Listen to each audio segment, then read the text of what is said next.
Hi guys, कैसे हो आप लोग। आप में से काफ़ी सारे स्टूडेंट्स की एक क्वेरी थी कि सर अब जेई मेन और एडवांस के बीच में हम लोग क्या करें, कैसे पढ़ें। कुछ बच्चे बोलते हैं कि सर हमारा सिलेबस कंप्लीट है, क्या हमें बहुत सारे मॉक टेस्ट देने चाहिए। कुछ बच्चों को कुछ पर्टिकुलर चीज़ों में इम्प्रूवमेंट की ज़रूरत है। सबसे पहले मैंने आप लोग को जो मेरा स्ट्रैटेजी सेशन था उसके अंदर भी बताया था, वापस से I will retreat this thing. Physics, chemistry, maths के अंदर तीनों के अंदर एक 2x2 की ग्रिड बना लीजिए आप लोग, जिसके अंदर आपके स्ट्रॉन्ग और वीक टॉपिक लिखिए हाई वेटेज लो वेटेज के हिसाब से। ठीक है, वो ग्रिड जो है मैंने अपने जो स्ट्रैटेजी सेशन था उसके अंदर आप लोगों के साथ शेयर की थी। अब अगर मान लीजिए कि आपकी मेजॉरिटी कोई मेन प्रॉब्लम नहीं है, बस आपको प्रॉब्लम्स की रिक्वायरमेंट है, तो जो डीपीपीज मैं आप लोगों को दे रहा हूँ खासकर मैथमेटिक्स के अंदर, उन डीपीपीज को डायरेक्टली सॉल्व कीजिए। ठीक है, वेट मत कीजिए इस चीज़ का कि मेरा सेशन होगा। मेरे सेशन के एंड में जो डीपीपी आती है अपने टेलीग्राम चैनल पर, मेरे टेलीग्राम चैनल पर भी आती है t.me/pjsir42, वहाँ से आप लोग डीपीपी सॉल्व कर सकते हैं। उसके अलावा पीवाईक्यू सॉल्व कीजिए। एक चीज़ का आप लोग खास ध्यान रखिए, अगर आप लोगों ने 2019 से जेई एडवांस के पीवाईक्यू नहीं किए हैं तो ये बहुत अच्छी बात है। क्यों? ताकि आप लोग 2019, 20, 21, 22 इन 4 पेपर्स को as a full syllabus paper दे सकें। एक फील लेने की कोशिश कीजिए कि जेई एडवांस का पेपर कैसा होता है। ये एक बहुत अच्छी प्रैक्टिस होती है। मेरे जो रेगुलर स्टूडेंट्स हैं मैं उनको मना कर देता हूँ 2018 के बाद के क्वेश्चन पेपर्स वो ना सॉल्व करें, ताकि एक फुल सिलेबस पेपर की तरह उन क्वेश्चंस को दे सकें। सेकंड, अगर मान लीजिए आपके साथ कुछ टॉपिक में मेजर प्रॉब्लम्स है, उसको 2x2 की ग्रिड में आप लोगों ने तोड़ दिया। सबसे पहले आप टारगेट कीजिए ऐसे टॉपिक्स जो आपके रिलेटिवली वीक है बट वो हाई वेटेज है।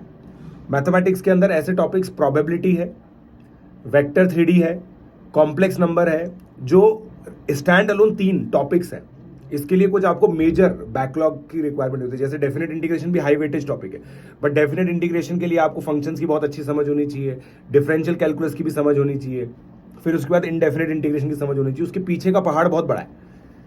तो ये 3 रिलेटिवली इंडिपेंडेंट टॉपिक्स हैं, इन पर आप लोग फोकस कर सकते हैं।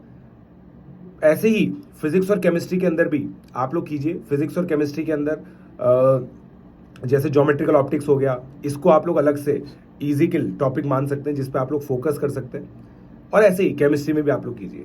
हमारी जो गाइडेंस है अजीतुल्ला सर की in physics, Ashwini Tyagi sir की इन केमिस्ट्री, उसको आप लोग फॉलो करते रहिए इन दीज टॉपिक्स। अब मैं उन स्टूडेंट्स की बात करना चाहता हूँ जिन स्टूडेंट्स का मेन के अंदर अच्छा परसेंटाइल आ गया है, there topic is relatively strong. वो बच्चे डीपीपीज और क्वेश्चन पेपर्स करें और एनालिसिस भी करें। उनके लिए है ना, अभी सबसे बड़ी प्रॉब्लम ये होगी, वैसे ये प्रॉब्लम सभी बच्चों के साथ है, कि जितना उनका पोटेंशियल है ना उतने नंबर नहीं आ रहे। Try to put yourself in different situations. मैं जब अपनी प्रिपरेशन कर रहा था ना, I always tried to keep myself in different positions.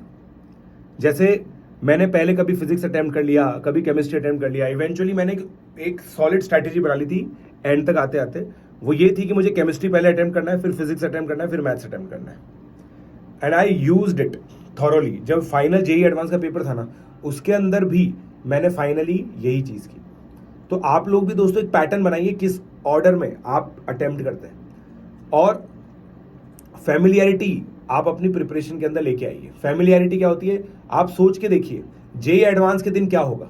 रात को आपको ढंग से नींद नहीं आएगी, अगले दिन सुबह जल्दी आपकी नींद खुल जाएगी, आप बहुत ज़्यादा खा नहीं पाएंगे, लाइट ब्रेकफास्ट करेंगे, फिर सुबह एग्जाम देने जाएंगे तो जो पेन आप यूज़ करेंगे, ये सब चीज़ें, और नोट पैड, ये सब चीज़ें दोस्तों अभी से अपने पेपर्स के अंदर करना चालू कीजिए। कोशिश कीजिए कि 9 बजे आप बेड पर चले जाएं, हमेशा एग्जाम से एक दिन पहले। मतलब हर संडे को अगर आप मॉक टेस्ट दे रहे हैं तो एक दिन पहले आप बेड पर 9, साढ़े 9 बजे चले जाएं। आपको नींद आ जाएगी, थोड़ा लेट होगा। रात को रिवाइज करने की कोशिश करें, मतलब जैसे ही आप बेड पर जाते हैं तो कुछ कुछ चीज़ें रिकॉल करने की कोशिश करो। फिर उसके बाद लाइट ब्रेकफास्ट करके परफॉर्म करने की कोशिश करो। आप ट्रेन करो अपनी बॉडी को लाइट खाना खा के भी वो परफॉर्म कर सके। ठीक है, सेम पेन यूज़ कीजिएगा जो फाइनली आप यूज़ करने वाले। और मैंने आप लोग को नोट पैड वाली ट्रिक बताई थी, नोट पैड्स अभी से खरीद लीजिए और उन्हीं के अंदर आप सॉल्व करके रखिए। ठीक है, हैबिट डालिए कि आप हर एक दिन, हर संडे को जेई एडवांस का पेपर दे रहे हैं। तो आपका जेई एडवांस का पेपर 4 जून को नहीं है, समझे आप मेरी बात को। आपका पहला जेई एडवांस का पेपर 26 तारीख को है। इनफैक्ट 23 तारीख को है, 23 अप्रैल को है, फिर 30 अप्रैल को है, फिर 7 मई को है, फिर 14 मई को है, फिर 21 मई को, फिर 28 मई को है। आप समझ रहे हैं, ये जो सारे संडेज है ना, इन हर एक दिन आप लोगों का जेईई एडवांस का पेपर है। फैमिलियराइज कीजिए अपने आप को। तो अगर आप लोग इस प्रॉब्लम से जूझ रहे हैं कि यार सर हमारा पोटेंशियल तो बहुत है बट हमारे मार्क्स नहीं आ रहे, ये सब चीज़ें आप लोग कीजिए। और जिन स्टूडेंट्स को अभी कॉन्सेप्ट रिफाइनिंग की रिक्वायरमेंट है, वो तपस्या जो हमारी सीरीज है उसको आप फॉलो कर सकते हैं। ठीक है, लेट्स क्रैक इट।